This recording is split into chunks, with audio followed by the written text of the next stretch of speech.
Ну и пришло время завтракать. Сегодня мы расскажем рецепт национального азербайджанского пирога. Он называется цикан. Его пекут с различными начинками. Эльвира Хусаинова знает подробности. Простое тесто, мука и вода. Хозяйка Сакина Алиярова месит его неспешно. Для цикана оно должно быть крутым. Если не прилипает к рукам, значит готово. Тесто для цикана должно быть слоеным. Ингредиенты добавляются на глаз. Некоторые добавляют дрожжи. Я готовлю цикан по бабушкиному рецепту, поэтому точно знаю, что вкуснее получается без них. Цикан – необычный пирог. В нем в качестве начинки используют овощи и мясо. Мелко нашинкованный картофель и лук добавляются в мясной фарш. Желательно из баранины, так сочнее.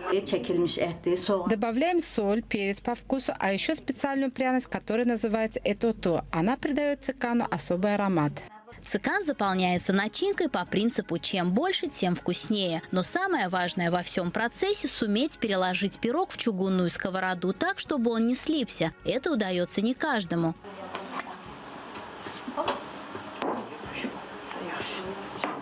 Цикан хозяйки готовят по-разному. Кто-то в духовке, а кто-то в электрической печи. Но самый верный метод, утверждает Сакина Алиярова, это выпечка на плите. Каждая из сторон пирога готовится 30 минут до образования поджаристой корочки. Это блюдо очень популярно в северных регионах Азербайджана, а с недавнего времени его стали готовить и в городе. Едят цикан, запивая домашним компотом.